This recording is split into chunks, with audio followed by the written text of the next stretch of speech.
What's going on, everybody? It's Jalen, and I'm so happy to say that I've started my game development journey and I've finished my first game, so to speak. I've finished a tutorial on Unity called Ruby's Adventure. It's a 2D RPG. I've completed the entire tutorial except for the audio portion, which I know that's probably like one of the more important parts of a game is the audio, but I don't really care to put the audio in this game because I'm not going to export it. I just want to know how to make a game, so to speak, and importing the audio. I looked over that part of the tutorial and it seems like it's pretty forward and pretty self-explanatory. There are probably some scripts that I would need to know to activate the audio at certain points, but besides that, everything else is done in this game. It is a pretty small world because, again, I don't want to kind of expand on a game that I don't really care for, so to speak. I just want to know the basics of this. That being said, I really did enjoy this tutorial. It just got kind of boring for me at the end because I was ready to move on, so I kind of procrastinated a bit and took way longer than I should have on this. It says that it takes about 11-12 hours, but you really could fly by that. I took 2 weeks doing this project, and I did not need to take 2 weeks doing this project.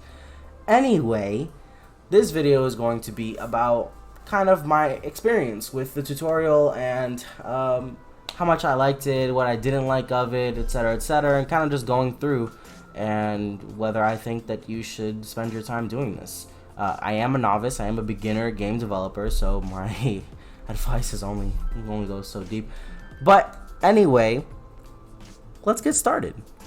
Okay, so what you're seeing now is just, me running through the game. This is kind of like it's done. Again, there's no audio, but it's done. There's nothing like glaringly bad about it because, I can't run into objects that I shouldn't be able to run into or run through. So that's kind of cool. These little things over here, they're collectibles. They give you health. This little guy right here is an NPC who I did not want to put in the game, and that's one of the reasons why I procrastinated so hard. Is this like a... Okay, I can't walk through this. Okay. This right here is a damage zone, so there's a little animation for when you get damaged, and then the invincibility frames last as long as the animation. And then this little thing right here gives you health. Now, I don't know that it's supposed to have the same animation as damage. I might have glided by that section, but nevertheless, it still gives my health back, as you can see right here by the UI. And this was actually pretty cool to do, and it was actually pretty easy. So I enjoyed that. And here's the broken robot. So this robot is broken. You can tell obviously because he's smoking, and things don't smoke unless they're broken. Right? Because that's how things work. So to fix him, we are going to, well, actually, how do we fix him? Let's go talk to our NPC and see if see what we can do here. Hit the little button to talk to him, and this little pop-up right here just lasts for however many seconds as you want. So it goes away after 4 seconds. I put it. You can. It didn't walk me through how to kind of make it stay there and go away on click, but I'm pretty sure that's kind of easy to figure out. So he says, Mr. Frog here. I think his name is Jambi. He says, that robot sure is annoying. Maybe throwing something at him will shut him up. Okay, so let's try to throw something at him. Now, if you were playing this game for the first time, you wouldn't know, but I kind of, coded this game. So I know that the throw button is C. Boom. Throw something at him, and now he is dancing, and he is having a good old time because he's fixed. Woo! Just run circles around. Woo! Yeah, you're fixed. Okay. And when he's fixed, for some reason, you can walk through him. That's interesting. I wonder if I can fix that. I probably won't. But anyway, he's fixed, so that's cool. Let's go explore the rest of this world. Hey, there's a giant house building thing over here. Can I go inside? Oh, I actually coded this so that you can, or adjusted the box glider really, so that you can kind of walk into it, but you don't really go anywhere. Like, you can go out through the back of the building based on how the box glider is set up. But I thought it'd be cool.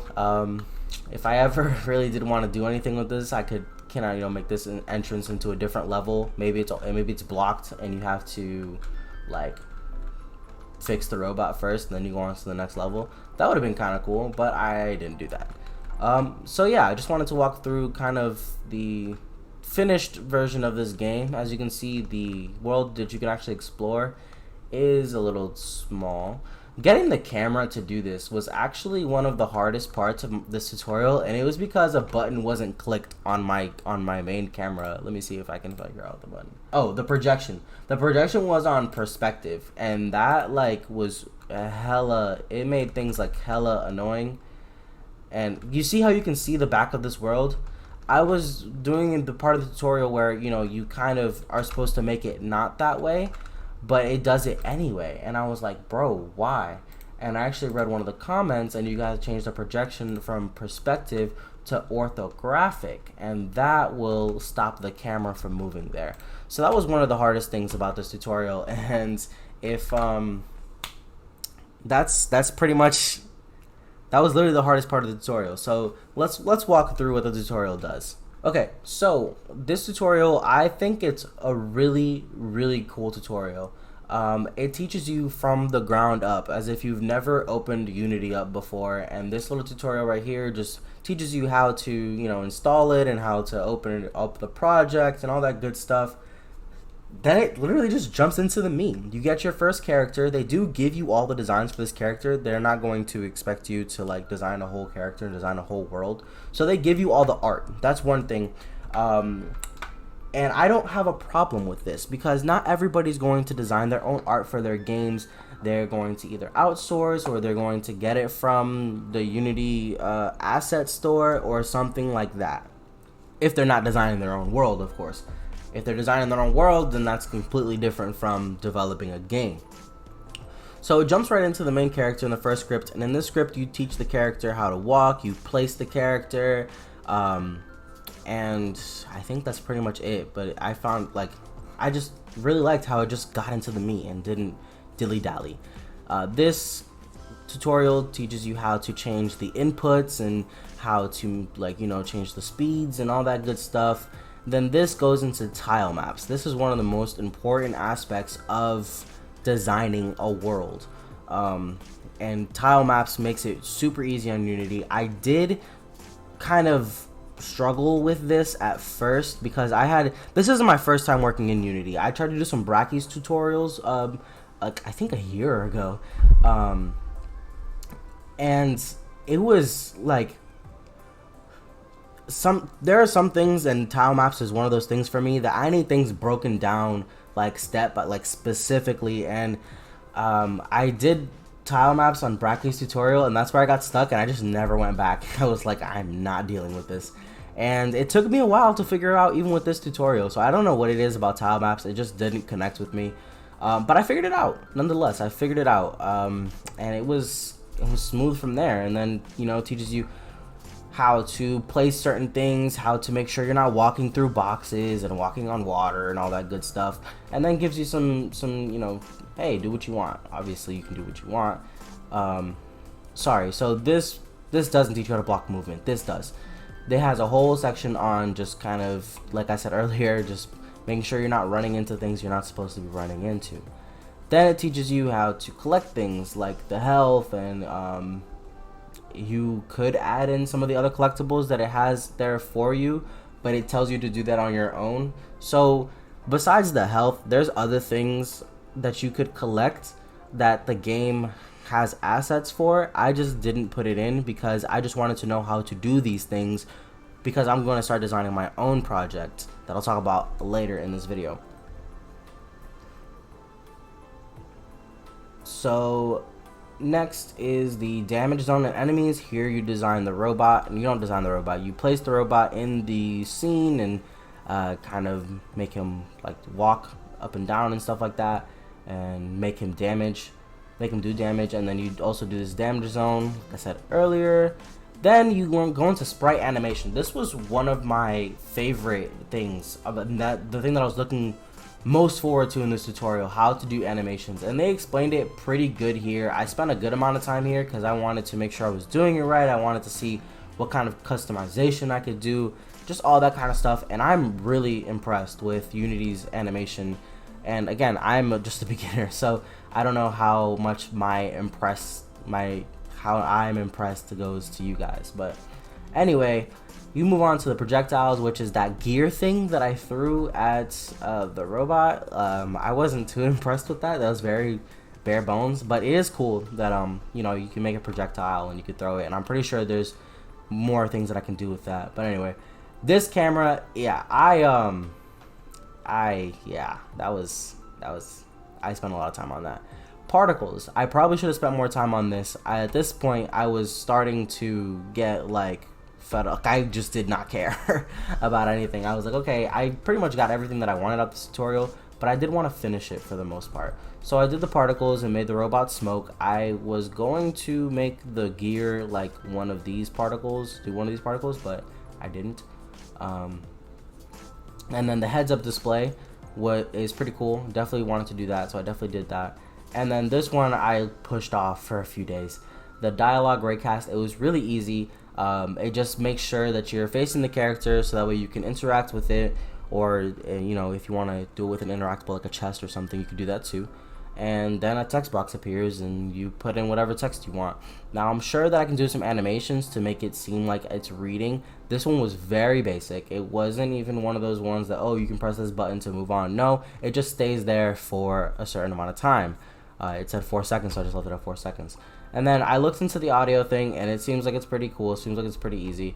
To just like the kind of the rest of the tutorial, it was very like simple to get through things. There were just some things that I got stuck on because either I wasn't following the directions closely enough, or this tutorial was made for a different version of Unity and some things kind of moved around, so I think I just ignored it. But regardless, the only things I didn't do was audio and then build it. I don't really care to do those things because I just want to know how to do this because of my next project. So before I move on to my next project, I'm really satisfied with this tutorial. I'm really satisfied with what I came up with. Here's some of the codes that the game gives you. There were some things where I got creative on, and it wasn't nothing major. It was just like the tutorial said to leave it at a static value, and I was like, no, I'm not gonna do that. And I made it a variable, and I made the variable public, so that I can change it in the Unity, which is one of my favorite features. See this public int damage for, what is this, the damage zone? I can go back in here and I can go to the scene and I can go ahead and go to the damage zone, and in the inspector right here we can have the damage -1, right? I can make that -4 if I wanted to, let's say, right? Go ahead and save it, run. This is one of my favorite features in Unity, this public int stuff, this public variables. So watch my health up here. Before it went down by 1, now it went down by 4. Like, that's just one of my favorite things, and you can just do that for whichever, you know, maybe you want one damage zone to be like super hectic for a person to get through because you're that guy. And this is the Ruby controllers. None of these scripts are terribly long. Like, this is 106 lines, but they're not even all lines of code because there's so many. I like spaces in my code, so there's that. And so I would say there's less than 300 lines of code in all of this, in this whole entire game, for sure. Probably, definitely less than 400. Yeah, so it's not that code intensive, but it does give you a good amount of C# learning, and you can, after you're done with this tutorial, you can definitely go ahead and make your own game. And that's what I wanted, and that's what I'm going to do. So final comments on the tutorial. It's great if you're looking to start a game in Unity and you don't know where to start. I would go ahead and start with this 2D RPG. I was told, I went through a whole bunch of tutorials or a whole bunch of tips basically on how to get started in game development. Everybody and their mothers said to start with 2D because 2D is just that much simpler than 3D, and it just gets your foot in the door. It just gets your, you know, you dip your toes in the water and you can see what this is about, and you can see what Unity is about, and it just, you know, gives you that little bit of knowledge that you need to go ahead and start your own projects, and, you know, from there be great. And that's what I intend to do. So after completing this tutorial, what I'm gonna go ahead and do is create a game that I feel like is pretty simple, but I know that it's gonna have its challenges coding wise, because it is gonna be pretty physics. It's gonna be more physics heavy than anything, but it's gonna be a mobile game, and my vision for it is gonna be one of those mobile games that you just kind of, you can't fall. And I think that's all I'm gonna say about it right now. It's gonna be a mobile game where you can't fall. You have to, not that you can't fall, but you have to prolong your fall for as long as possible and for as much distance as possible.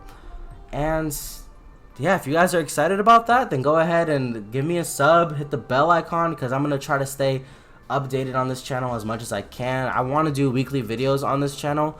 I'm not exactly sure how I'm going to do that, but I need to be able to have kind of weekly goals that I need to set for myself so that I can show you guys some stuff and get you guys excited about this game, as excited as I am. So go ahead and subscribe to the channel, hit the bell icon, follow me on my socials. I'm gonna throw my Twitter, I'm gonna throw my Instagram down here.